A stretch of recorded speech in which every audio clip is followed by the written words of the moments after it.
सो आज हम लोग एक नया चैप्टर स्टार्ट करने जा रहे हैं, वेक्टर। तो वेक्टर एक्चुअली हम लोग यहाँ पे आज देखेंगे। तो इसका मेन ऑब्जेक्टिव क्या है कि अभी हम जितने भी आगे टोटल चैप्टर पढ़ेंगे उसमें सबसे इम्पोर्टेंट ये चैप्टर है। हर एक जगह इसका रोल आएगा और इसका ऑब्जेक्टिव क्या है कि सबसे पहले हम वेक्टर क्या होता है वो देखेंगे, फिर वेक्टर को रिप्रेजेंट कैसे हम लोग करते हैं, वेक्टर को ऐड कैसे करते हैं, सब्ट्रैक्ट कैसे करते हैं, फिर उसके बाद हम लोग देखेंगे इसको मल्टीप्लिकेशन कैसे करते हैं, मतलब उसको हम लोग क्या बोलते हैं, स्केलर प्रोडक्ट, और फिर वेक्टर प्रोडक्ट। इस तरीके से हम टोटल कंक्लूड करेंगे, है ना। तो अभी हम स्टार्ट कर रहे हैं वेक्टर। वेक्टर क्या होता है, जैसे कि कोई भी फिजिकल लॉ होता है ना, फिजिक्स में जो भी नियम है उसको हम वेक्टर के थ्रू रिप्रेजेंट करते हैं, उसी को हम लोग क्या बोलते हैं, वेक्टर, है ना। तो और अगर मान के चलो आप कोई भी ऑब्जेक्ट है, कोई भी एक ऑब्जेक्ट है और इसका हम क्या करते हैं, इस ऑब्जेक्ट का जितना भी प्रॉपर्टी होता है, जो भी प्रॉपर्टी होता है वो हम वेक्टर के थ्रू मेजर करते हैं। जैसे कि इस ऑब्जेक्ट का मास, इस ऑब्जेक्ट का लेंथ, उसके बाद इसका वेलोसिटी, स्पीड, एक्सेलरेशन, ठीक है। तो इस तरीके से हम इसका मेजरमेंट करते हैं, डिस्प्लेसमेंट का भी और उसके बाद स्पीड का भी, है ना।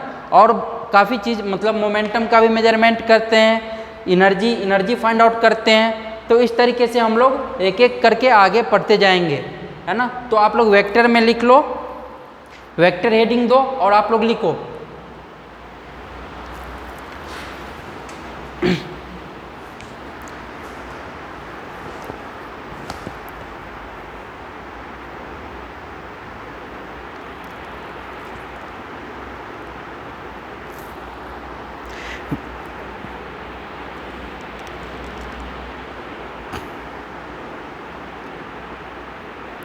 लिखो आप लोग, the terms in which law of physics या nature is represented, the terms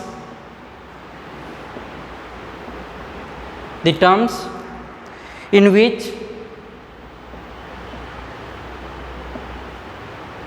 which law of physics and nature is represented, या नेचर इज रिप्रेजेंटेड।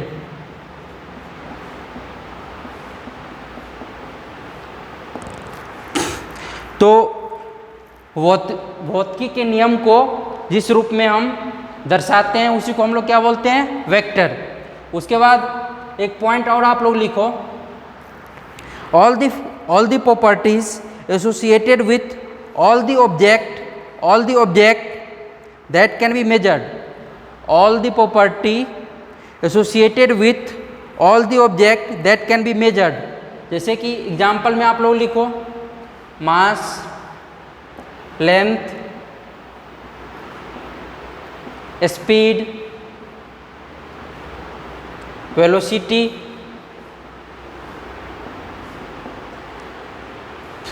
इटिस, है ना। एक्सेलरेशन वगैरह भी कैलकुलेट करते हैं, तो आगे हम लोग देखेंगे। अब हम लोग आते हैं क्या कि टाइप ऑफ वेक्टर। जैसे कि पहले फिजिकल क्वांटिटी जानते हैं क्या, फिजिकल क्वांटिटी क्या होता है, ये हो गया फिजिकल क्वांटिटी। आप लोग हेडिंग दो फिजिकल क्वांटिटी, लिखो the quantity which can be measured is called physical quantity.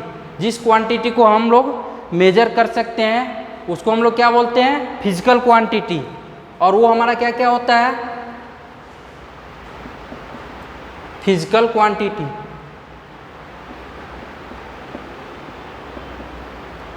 ये होता है हमारा दो तरह का, एक स्केलर क्वांटिटी, दूसरा वेक्टर क्वांटिटी।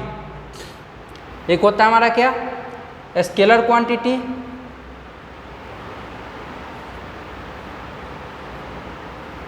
स्केलर क्वांटिटी, और दूसरा क्या होता है हमारा, वेक्टर क्वांटिटी।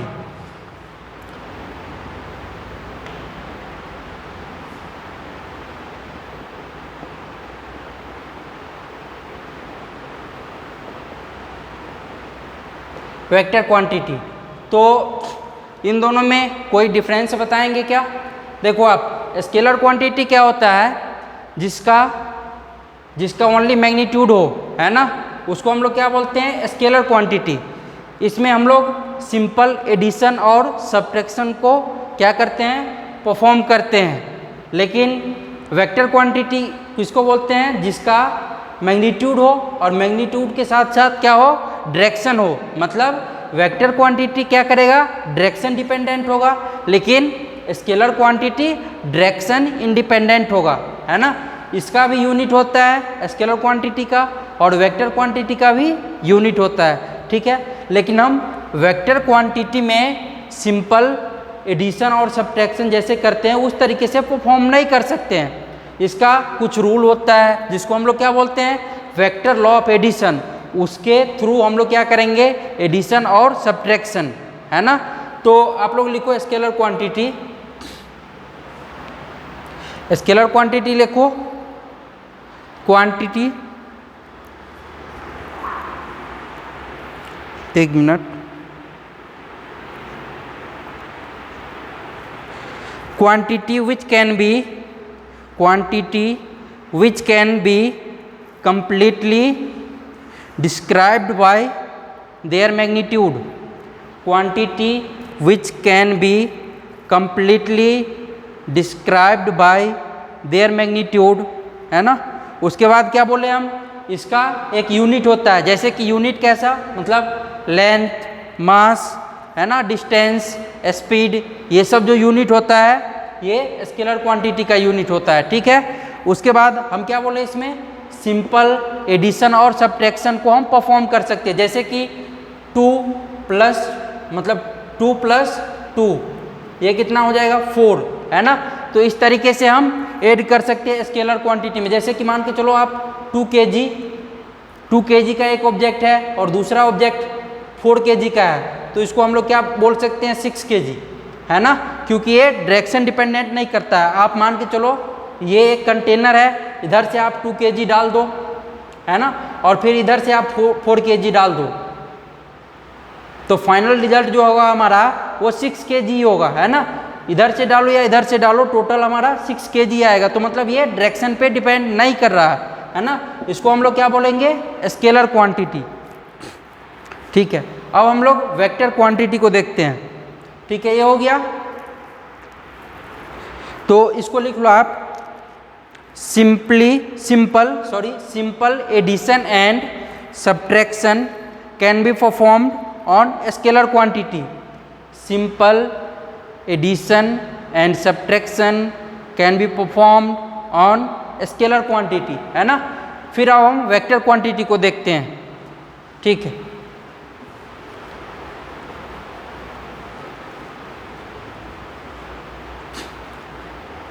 वेक्टर क्वांटिटी आप लोग हेडिंग दो,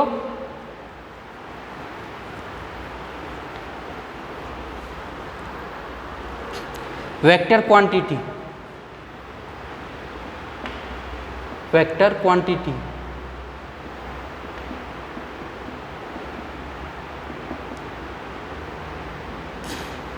वेक्टर क्वांटिटी क्या होता है, जिसके पास मैग्नीट्यूड भी हो और डायरेक्शन भी हो, है ना। वेक्टर क्वांटिटी क्या होता है, जिसके पास मैग्नीट्यूड भी हो, डायरेक्शन भी हो। और इसमें क्या होता है कि इसका भी यूनिट होता है ना। और इसको हम एडिशन सब्ट्रैक्शन कैसे करते हैं अभी बताएं आप लोग को। वेक्टर लॉ ऑफ एडिशन से हम लोग इसको एडिशन भी करेंगे और सब्ट्रैक्शन भी करेंगे, ठीक है। तो आप लोग लिखो, आगे हम लोग पढ़ेंगे वेक्टर लॉ ऑफ एडिशन किस तरीके से परफॉर्म किया जाता है ना, मतलब इसको हम लोग किस तरीके से करते हैं। तो लिखो vector quantity, quantity which have magnitude as well as direction are known as vector quantity. The quantity which have magnitude as well as direction is known as vector quantity. उसके बाद लिखो दूसरा पॉइंट डाल के आप लोग पॉइंट नंबर 2 डालो, they have unit. तो इसका यूनिट कैसा कैसा हो सकता है, इसका यूनिट होगा डिस्प्लेसमेंट।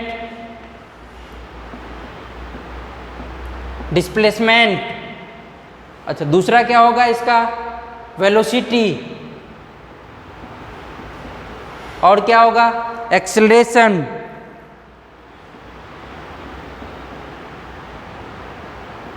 और क्या होगा फोर्स, मोमेंटम, ईटीसी, है ना। ये सब जितना भी है सब क्या है वेक्टर क्वांटिटी है, ठीक है। उसके बाद यहाँ पे हेडिंग दो, सॉरी यहाँ पे एक और पॉइंट लिखो, they follow vector law of addition and subtraction, they follow vector law of addition and subtraction, they follow vector law of addition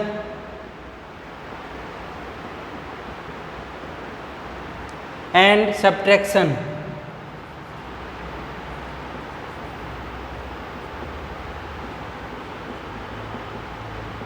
ठीक है। अब हम आगे यहाँ पे आप लोग से एक दो क्वेश्चन पूछते हैं, बताओ। जैसे कि मान के चलो आप एक 1 kg का मास है ना, और उस पे लेफ्ट साइड से फोर्स लग रहा है 5 न्यूटन का, तो बताओ एक्सेलरेशन कितना होगा और किधर की ओर होगा। अगर ये 1 kg का मास है और इधर से एक 5 न्यूटन का फोर्स लग रहा है ना, तो एक्सेलरेशन कितना हो जाएगा। हम लोग क्या जानते हैं, net force equals to mass into acceleration, तो F net equals to mass into acceleration, है ना। तो नेट फोर्स कितना है 5 न्यूटन, तो ये कितना हो जाएगा हमारा 5 equals to mass into acceleration. Mass कितना है यहाँ पे 1, तो ये हो जाएगा हमारा 1, तो एक्सेलरेशन कितना आ जाएगा 5 मीटर पर सेकेंड स्क्वायर, है ना। और ये किस डायरेक्शन में, ये हमारा हो जाएगा किस डायरेक्शन में, राइट साइड, है ना। राइट साइड की ओर हमारा एक्सेलरेशन कितना हो जाएगा 5 मीटर पर सेकेंड स्क्वायर। ठीक है। यहाँ पे एक और एग्जांपल लेते हैं। मान के चलो आप, ये है हमारा 3 kg का मास, है ना, और इस पे हम फोर्स लगा दिए कितना 50 न्यूटन का, तो बताओ एक्सेलरेशन कितना होगा। तो मान के चलिए कि ये कितना 3 kg का एक मास है और यहाँ पे फोर्स कितना लग रहा है 15 न्यूटन का, 15 न्यूटन का। एक्सेलरेशन कितना होगा, acceleration F net equals to mass into acceleration, तो F net equals to mass into acceleration, है ना। F net equals to mass into acceleration, तो नेट फोर्स कितना है 15 न्यूटन, तो 15 इक्वल्स टू मास कितना 3 kg, तो 3 इंटू एक्सेलरेशन, तो एक्सेलरेशन कितना आ जाएगा 5 metre per second square towards right side, है ना। तो एक और क्वेश्चन करते हैं इस पे, देखो आप, जैसे कि मान के चलो इसी तरीके से हम क्या लेते हैं 2 kg का एक ब्लॉक लेते हैं, है ना, 2 kg का, ये कितना है 2 kg का, ठीक है। और इस पे फोर्स जो लग रहा है वो कितना, इधर से लग रहा है ये 15 न्यूटन और इधर से लग रहा है ये,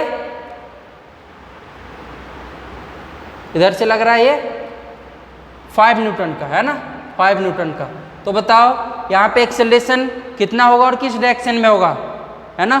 तो ये अगर हम यहाँ पे लिखे F net force equals to mass into acceleration, तो नेट फोर्स कितना, देखो आप 15 न्यूटन इस डायरेक्शन में और ये अपोजिट डायरेक्शन में है, तो एफ नेट कितना हो जाएगा 15 माइनस 5, तो ये कितना हो जाएगा हमारा, क्योंकि डायरेक्शन अपोजिट है ना।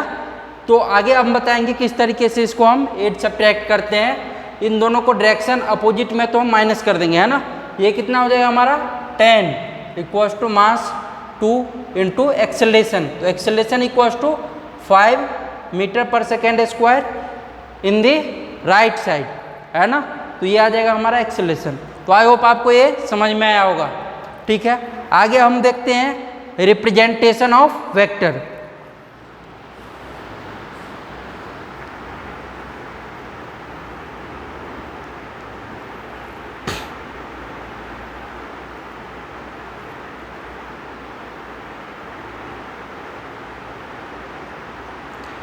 देखो आप हेडिंग दो representation of vector.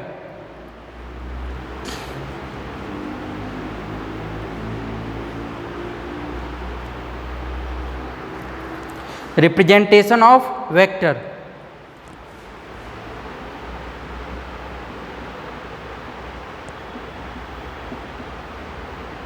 Representation of vector, किसी भी वेक्टर को किस तरीके से हम रिप्रेजेंट करेंगे उसको अब सीखेंगे, है ना।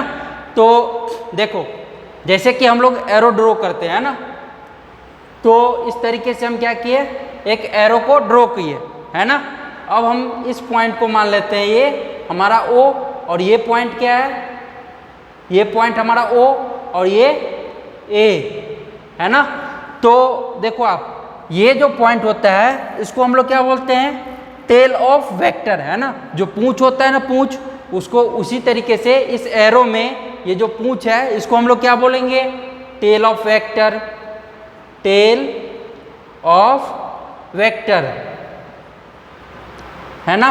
और ये एरो जो दिख रहा है जहां पे, उसको हम लोग क्या बोलेंगे, हेड ऑफ वेक्टर, है ना। क्या बोलेंगे,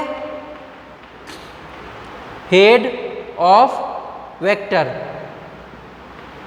ठीक है, और ये देखो आप ये जो लेंथ दिख रहा है हमारा, ये लेंथ, ये क्या होता है, मैग्नीट्यूड ऑफ वेक्टर, है ना। ये क्या होता है, मैग्नीट्यूड ऑफ वेक्टर। तो OA जो है हमारा, ये मैग्नीट्यूड ऑफ वेक्टर है, मैग्नीट्यूड ऑफ वेक्टर, है ना। आप ऐसे लिखो इसको, OA equals to magnitude of vector, magnitude of vector. OA जो है वो क्या है, मैग्नीट्यूड ऑफ वेक्टर। ठीक है, तो हम अब इसको किस तरीके से रिप्रेजेंट करते हैं, अभी तो हम आपको ये बताएं कि कौन क्या चीज़ होता है, ये चीज़ बताया, है ना। OA ये हम मैग्नीट्यूड ऑफ वेक्टर बोल दिए। अब हम OA के ऊपर में अब क्या करेंगे, जैसे कि OA ये लिखे, है ना, और इसके ऊपर में एक एरो मार्क इस तरीके से देंगे, है ना। इसी को हम लोग क्या बोलते हैं, OA वेक्टर, OA वेक्टर, है ना। इसको कैसे पढ़ते हैं हम लोग, OA वेक्टर, है ना। तो ये हमारा हो जाएगा क्या, OA वेक्टर। ठीक है, और इस वेक्टर का मॉडुलस, जब हम मॉडुलस कैलकुलेट करते हैं, मोड में इसको डाल देते हैं, तो वो क्या होता है हमारा, मैग्नीट्यूड ऑफ वेक्टर, है ना। तो OA, इसको हम लोग क्या बोलते हैं, OA वेक्टर। ठीक है, और OA वेक्टर का अगर हम मैग्नीट्यूड कैलकुलेट किए, है ना, मॉडुलस कैलकुलेट किए, तो ये हमारा क्या हो गया, magnitude of vector.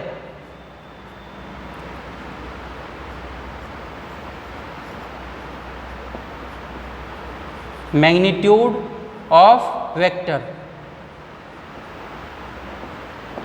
Magnitude of vector, है ना। ठीक है, तो ये समझ में आया होगा। अच्छा आप लोग बताओ, जैसे कि यहाँ पे लिखे है ना, अगर हम इस लेंथ को A नाम दें, है ना, इस लेंथ को हम A नाम दें, तो इसको हम लिखना है, अगर हमको इसको वेक्टर के फॉर्म में रिप्रेजेंट करना है A को, तो कैसे लिखेंगे बताओ। इसको हम कैसे लिखेंगे, इसको हम लिखेंगे कि इस तरीके से, देखो वेक्टर कैसे लिखते हैं, A, और वेक्टर के ऊपर क्या करेंगे हम, इस तरीके से एरो ड्रॉ करेंगे, है ना, इस तरीके से एरो ड्रॉ करेंगे। इसी को हम लोग क्या बोलेंगे, A वेक्टर, है ना, या OA वेक्टर। ठीक है, या OA वेक्टर, OA वेक्टर, है ना, इसी को बोलेंगे OA वेक्टर या A वेक्टर। अगर कोई आपको बोले कि बताओ क्या ये A वेक्टर है, क्या ये A वेक्टर है, बिल्कुल गलत, ये A वेक्टर नहीं है। अगर कोई इस तरीके से आपको बोले कि क्या ये A वेक्टर है, ये भी गलत, ये भी ए वेक्टर नहीं है ना। अगर कोई इस तरीके से आपको बोले क्या ये ए वेक्टर है, ये भी ए वेक्टर नहीं है ना। ए वेक्टर मतलब एरो का डायरेक्शन हमेशा इसी डायरेक्शन में होगा, है ना, उसी को हम क्या बोलेंगे, ए वेक्टर है। ठीक है, तो आपको रिप्रेजेंटेशन ऑफ वेक्टर किस तरीके से रिप्रेजेंट करते हैं, आई होप ये आपको पता चला होगा, है ना। अब मैग्नीट्यूड कैसे फाइंड आउट करना है, हम लोग क्या करेंगे, उसका मोड कैलकुलेट कर देंगे, है ना। जो वेक्टर रहेगा उसका मोड कैलकुलेट कर देंगे, वही हमारा क्या होगा, मैग्नीट्यूड ऑफ वेक्टर। ठीक है, तो आप लोग ये नोट डाउन कर लो, आगे लिखाते हैं।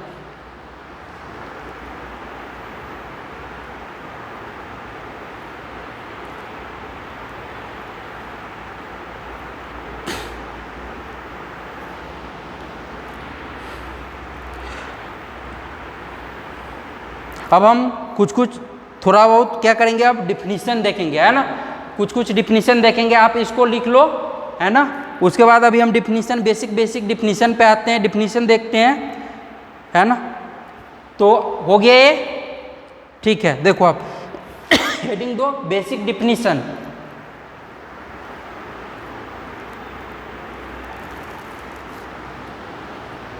इसको रब करते हैं।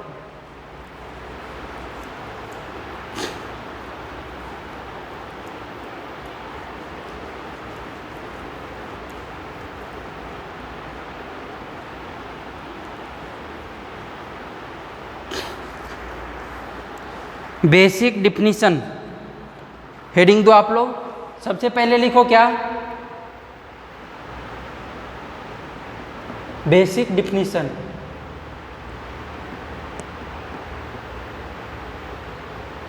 ऐसे लिखो आप लोग, बेसिक टर्म्स या बेसिक डिफिनीशन लिख लो, डिफिनीशन, है ना।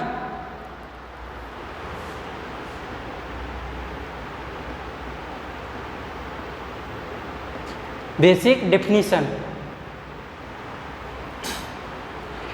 तो सबसे पहले लिखो इक्वल वेक्टर, है ना।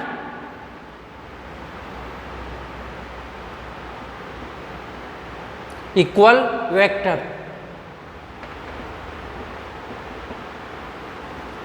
ये इक्वल वेक्टर क्या होता है, ऐसा वेक्टर जिसका मैग्नीट्यूड और डायरेक्शन दोनों क्या हो, दोनों सेम, मतलब सेम हो, है ना। ऐसा वेक्टर जिसका मैग्नीट्यूड और डायरेक्शन, है ना, दोनों सेम हो, उसको हम लोग क्या बोलेंगे, इक्वल वेक्टर, है ना। तो वेक्टर जैसे कि मान के चलो आप इस तरीके से, ए वेक्टर है ये, है ना, इसका मैग्नीट्यूड हम कितना लिए, 2 न्यूटन, है ना। ये ए वेक्टर है, इसका मैग्नीट्यूड हम कितना लिए, 2 न्यूटन, है ना। फिर ये कोई दूसरा वेक्टर इसी डायरेक्शन में, और इसका बी वेक्टर जिसका भी मैग्नीट्यूड कितना, 2 न्यूटन, है ना। तो दोनों का मैग्नीट्यूड क्या है, सेम है, और दोनों का डायरेक्शन क्या है, सेम है ना। तो अगर दोनों का डायरेक्शन भी सेम हो, दोनों का मैग्नीट्यूड भी सेम हो, तो उसको हम लोग क्या बोलेंगे, इक्वल वेक्टर, है ना। समझ में आया, है ना। ठीक है, तो इसको आप लिखो इक्वल वेक्टर को,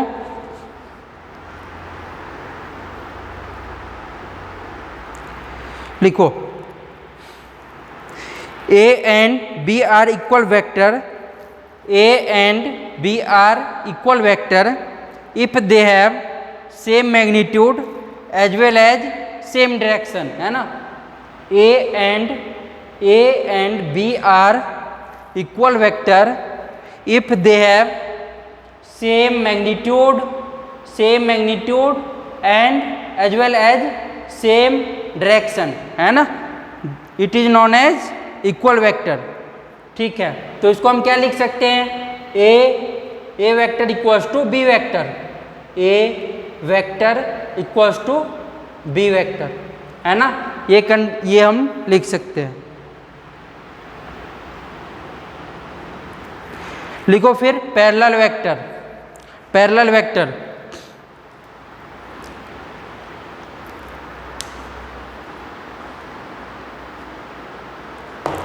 लिखो parallel vector, vector which have same direction. The vector which have same direction is known as parallel vector, है ना। इसमें एक ही कंडीशन है कि इसमें क्या होना चाहिए, डायरेक्शन सेम होना चाहिए, है ना। मैग्नीट्यूड सेम हो या नहीं हो ये कोई नीड नहीं है, है ना, लेकिन डायरेक्शन का सेम होना जरूरी है। उसी को हम लोग क्या बोलेंगे, पैरेलल वेक्टर। पैरेलल वेक्टर दूसरा हेडिंग दो आप लोग, parallel vector. Parallel vector, parallel vector, the vector which have same direction, the vector which have same direction is known as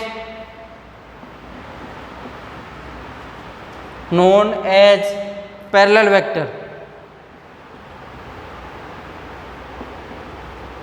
vector, ठीक है। जैसे कि देखो आप, क्या है, ये एक वेक्टर है, ये एक वेक्टर है ना, ये एक वेक्टर है ए वेक्टर। इसका मैग्नीट्यूड कितना, 2 न्यूटन, है ना। और कोई दूसरा एक वेक्टर लेते हैं, ये वेक्टर है ना, बी वेक्टर, बी वेक्टर जिसका मैग्नीट्यूड कितना, जिसका मैग्नीट्यूड आप ले लो यहाँ पे 3 न्यूटन, है ना। तो देखो मैग्नीट्यूड दोनों का क्या है, डिफरेंट है, लेकिन डायरेक्शन क्या है, दोनों का सेम डायरेक्शन है ना। तो हम लोग क्या लिखे हैं, जिसका डायरेक्शन क्या हो, सेम हो, है ना, उसको हम लोग क्या बोलेंगे, पैरेलल वेक्टर। और पैरेलल वेक्टर के, दो पैरेलल वेक्टर के बीच में अगर कोई बोले कि एंगल कितना होगा, इसमें कितने डिग्री का कोण बनाएगा दोनों, तो क्या बोलेंगे हम लोग, थीटा कितना होगा, यहाँ पे थीटा कितना होगा, इक्वल्स टू 0 डिग्री। तो पैरेलल वेक्टर के केस में क्या होता है, थीटा 0 डिग्री। और हम यहाँ से क्या बोल सकते हैं, A vector equals to some constant into, मतलब sorry, B vector equals to some constant into A vector, है ना। अगर हम यहाँ पे 4 लिखे तो बी वेक्टर इक्वल्स टू क्या लिख सकते हैं, ट्वाइस इनटू ए वेक्टर, है ना। तो इसको हम ऐसे भी लिख सकते हैं, B vector equals to some constant के इनटू ए वेक्टर, है ना। तो आपको इसको भी याद रखना है।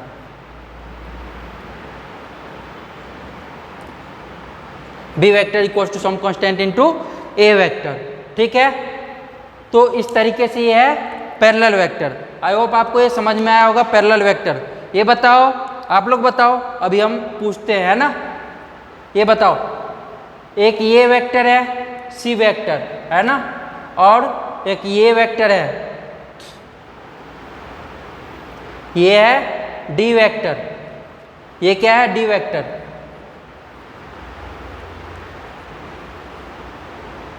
डी वेक्टर बताओ, दोनों पैरेलल वेक्टर है क्या?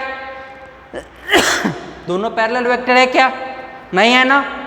क्या है, दोनों एक दूसरे के अपोजिट डायरेक्शन में है, तो इसको हम लोग पैरेलल वेक्टर नहीं बोलेंगे। तो भाई क्या बोलेंगे? तो अब हम आगे पढ़ेंगे कि इसको हम लोग क्या बोलते हैं, है ना। अब बताओ, यहाँ पे एक और क्वेश्चन पूछते हैं आपसे कि ये एक वेक्टर, ये क्या है हमारा, ए वेक्टर, है ना, और ये एक B vector, B vector, B vector, है ना। ये दोनों क्या पैरेलल वेक्टर है? बिल्कुल भी नहीं है। एक देखो आप एक्स एक्सिस के अलोंग जा रहा, एक किसी एंगल थीटा पे मूव कर रहा, है ना। तो दोनों क्या है, पैरेलल वेक्टर नहीं है, ठीक है। तो पैरेलल वेक्टर समझ में आया, दोनों का डायरेक्शन क्या होना चाहिए, सेम। इसी को हम लोग क्या बोलेंगे, पैरेलल वेक्टर। अब हम लोग इसके बारे में डिस्कशन करेंगे जो आपको अभी हम बताए हुए थे।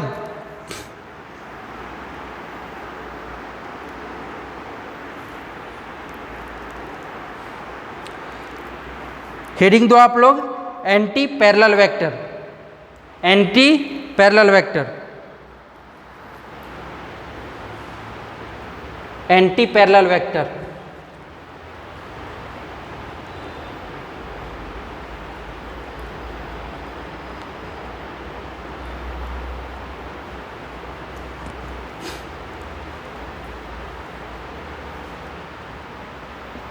एंटी पैरेलल वेक्टर है ना। तो ऐसा वेक्टर जिसका डायरेक्शन क्या हो, अपोजिट हो, है ना, जिसका डायरेक्शन क्या हो, अपोजिट हो, उसको हम लोग क्या बोलेंगे, एंटी पैरेलल वेक्टर, है ना। ऐसा वेक्टर जिसका डायरेक्शन क्या हो, अपोजिट हो, मतलब ये वेक्टर ये होगा और दूसरा वेक्टर क्या, इसके अपोजिट डायरेक्शन में, तो क्या है, ये दूसरे वेक्टर, मतलब ये दो वेक्टर एक दूसरे के अपोजिट डायरेक्शन में, तो इसको हम लोग क्या बोलेंगे, एंटी पैरेलल वेक्टर, है ना। और इन दोनों के बीच में एंगल कितना होगा बताओ आप लोग, अगर दो वेक्टर एक दूसरे के अपोजिट डायरेक्शन में है तो एंगल कितना, थीटा कितना, थीटा कितना हो जाएगा, थीटा इक्वल्स टू 180 डिग्री, है ना। तो एंटी पैरेलल वेक्टर के केस में एंगल कोई अगर पूछे तो कितना बताओगे आप लोग, 180 डिग्री, है ना। ये कितना हो जाएगा, 180 डिग्री। ठीक है, तो आप लोग इसको नोट डाउन करो। लिखो, A and B are anti parallel as they have opposite direction, है ना। A and B are anti parallel as they have opposite direction. ठीक है, तो आगे जो भी रह गया हमारा, और इसमें कुछ रह गया टाइप ऑफ वेक्टर में, तो हम लोग कल डिस्कशन करेंगे, है ना, आगे डिस्कस करेंगे। और आज के लिए इतना ही, अगर कोई डाउट हो तो आप पूछ सकते हो हमसे। Thank you.